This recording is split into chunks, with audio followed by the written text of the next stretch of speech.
GEMOY Prabowo bawa berkah, Ganjar kritik Jokowi bawa musibah. Gerindra sebut julukan gemoy kepada Prabowo Subianto membawa berkah elektabilitas kepada pasangan Capres-Cawapres Prabowo Gibran di Pilpres 2024. Capres Prabowo Subianto disebut memiliki persona yang berbeda di Pilpres kali ini dibandingkan dua Pilpres sebelumnya. Diketahui saat ini Prabowo Subianto kerap memamerkan sikap jenaka, salah satunya dengan kegemarannya menari atau joget. Bahkan Prabowo Subianto tak malu saat mengekspresikan joget ketika pengundian nomor urut Capres-Cawapres di KPU. Aksi Prabowo Subianto yang lebih periang ini bahkan mendapat sematan gemoy yang berarti gemas dari warganet dan generasi muda seperti generasi Z dan milenial. Penyebutan gemoy tak pernah terjadi di Pilpres 2014 dan 2019. Kala itu persona yang ditampilkan Prabowo Subianto adalah purnawirawan jenderal yang tegas. Bahkan kala itu Prabowo Subianto tak segan meluapkan kemarahannya ketika menyampaikan pidato di saat kampanye. Namun kini hal tersebut sudah mulai ditinggalkan oleh Prabowo Subianto. Sebaliknya Prabowo Subianto kerap menampilkan sisi humanis dan jenaka. Adapun perubahan persona itu membawa dampak positif terhadap elektabilitas Prabowo Subianto. Dalam sejumlah survei Capres-Cawapres jelang Pilpres, angka elektabilitas Prabowo Subianto terus naik dan selalu di urutan pertama dari dua kompetitornya. Merespons hal tersebut Ketua Harian DPP Partai Gerindra Sufmi Dasko Ahmad menyambut positif dengan mulai melekatnya julukan gemoy kepada Capres Prabowo Subianto. Bahkan, julukan gemoy itu turut disebut-sebut berpengaruh pada tingkat elektabilitas Prabowo belakangan ini di kalangan milenial. Adapun perubahan persona itu membawa dampak positif terhadap elektabilitas Prabowo Subianto.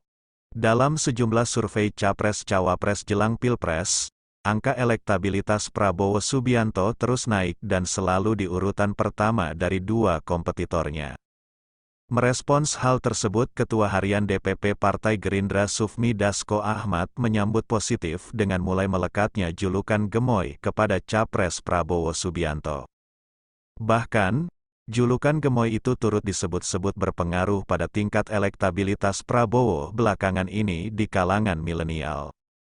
Diketahui, aksi hingga fisik dari seorang Prabowo dalam beberapa kesempatan memberikan kesan lucu dan menggemaskan di kalangan milenial hingga menjulukinya Capres Gemoy. Merespons hal itu, Sufmi Dasko Ahmad tidak memungkiri bahwa perolehan suara generasi milenial memang menjadi salah satu ceruk yang ditargetkan oleh Koalisi Indonesia Maju dalam pertarungan Pilpres 2024. Kan kami tahu pemilih milenial itu ceruknya paling tinggi. Kita juga dalam berkali-kali kesempatan juga menyampaikan punya strategi-strategi khusus untuk menggait pemilih milenial. Kalau dilihat dari hasil survei begitu, ya alhamdulillah, kata Sufmi Dasko Ahmad.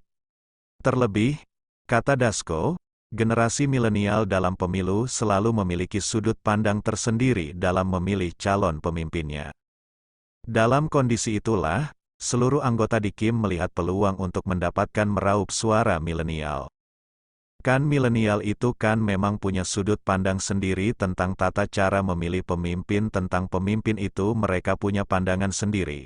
Kebetulan, tim kami bisa mengaplikasikannya kemudian. Suasana yang ada memang menguat ke arah milenial, kata dia. Meski begitu, Dasko membantah KIM bersama Prabowo hanya mengandalkan jargon gemoy untuk meyakinkan calon pemilih milenial pada Pilpres 2024 ini. Dia mengklaim, sejatinya Prabowo dan KIM memiliki program dan kegiatan yang berkaitan dengan perkembangannya. Kami juga ada bahwa gitu loh kegiatan-kegiatan yang menyentuh milenial. Kalau gemoy, itu kan gimmick-gimmick lah ya. Itu gimmick-gimmick yang lagi populer saat ini, tukas Dasko. Meski begitu, Dasko membantah KIM bersama Prabowo hanya mengandalkan jargon gemoy untuk meyakinkan calon pemilih milenial pada Pilpres 2024 ini. Dia mengklaim, sejatinya Prabowo dan KIM memiliki program dan kegiatan yang berkaitan dengan perkembangannya. Kami juga ada bahwa gitu loh kegiatan-kegiatan yang menyentuh milenial. Kalau, gemoy, itu kan gimmick-gimmick lah ya. Itu gimmick-gimmick yang lagi populer saat ini, tukas Dasko. Berbeda halnya dengan Ganjar yang sebelumnya pada awalnya Ganjar Pranowo digadang-gadang sebagai kandidat terkuat untuk melanjutkan pemerintahan Jokowi. Dari berbagai kandidat potensial, Ganjar disebut memiliki potensi elektabilitas terbesar. Namun, dalam survei terbaru Indonesia Political Opinion, IPO, alih-alih sebagai yang terdepan, elektabilitas Ganjar Mahfud justru berada di posisi buncit. Anies Muhaimin yang selama ini berada di posisi ketiga telah berhasil menyalip. Melibatkan 1.400 responden, survei dilakukan pada periode 10–17 November tahun 2023. Hasilnya, Prabowo Subianto, 37,5%, Gibran Rakabuming, 36,2%, Anies Baswedan, 32,7%, Muhaimin Iskandar, 34,1%, Ganjar Pranowo, 28,3%, Mahfud MD, 27,1%. Temuan IPO terbilang mengejutkan, mengingat sebelumnya survei elektabilitas Ganjar dan Prabowo begitu kompetitif, saling menyalip di posisi pertama dan kedua. Lantas, kenapa elektabilitas Ganjar bisa turun ke posisi 3? Karma kritik Jokowi. Menurut Direktur Eksekutif IPO Deddy Kurniasyah, menurunnya elektabilitas Ganjar terjadi karena keputusannya untuk mengkritik Jokowi.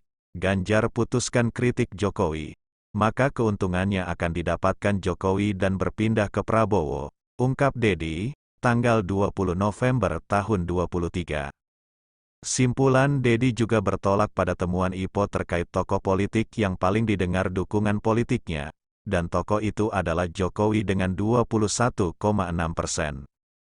Tokoh lainnya adalah Megawati Soekarnoputri, 14,9%, Yusuf Kala, 9,6%, Ridwan Kamil, 5,7%, Sandiaga Uno, 3,2%, Susilo Bambang Yudhoyono, 2,3%, Susi Pujiastuti, 1,2%, Ahmad Syaihu, 1,0%, dan Hovifah Indar Parawansa, 0,9%.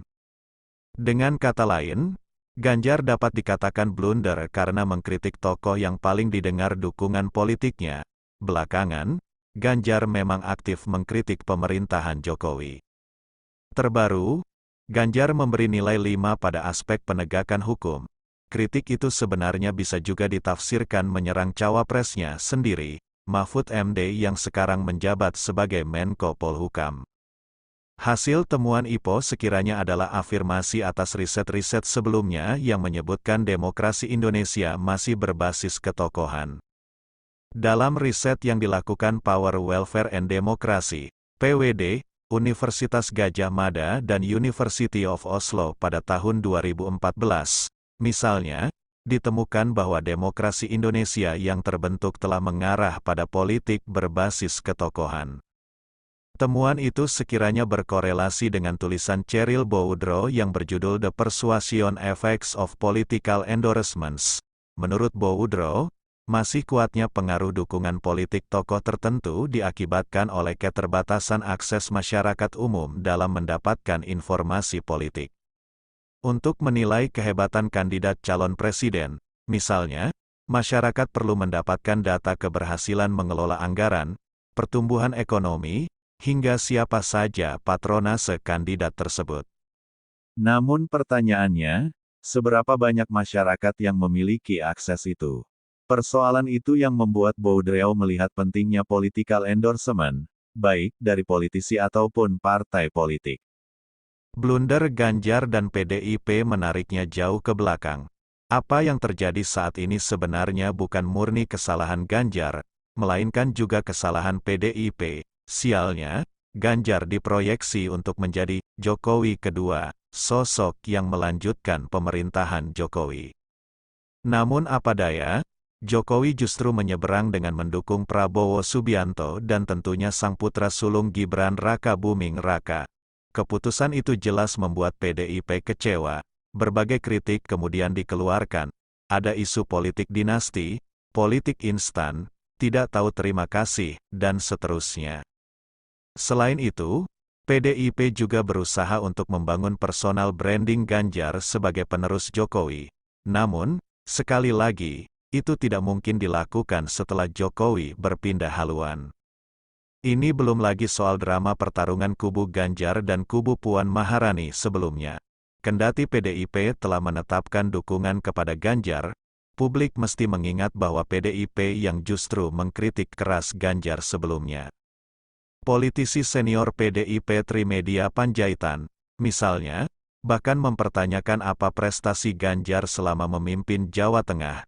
Ganjar apa kinerja 8 tahun jadi gubernur? Selain main di medsos apa kinerja? Ungkap Trimedia, tanggal 1 Juni tahun 2022. Singkatnya, menurunnya elektabilitas Ganjar saat ini mungkin adalah karma karena mengkritik Jokowi. Bagaimanapun juga, Jokowi adalah tokoh publik yang paling didengar dukungan politiknya saat ini. Alasan itu pula yang tampaknya membuat PDIP belum berani memecat Jokowi sebagai kader PDIP R53.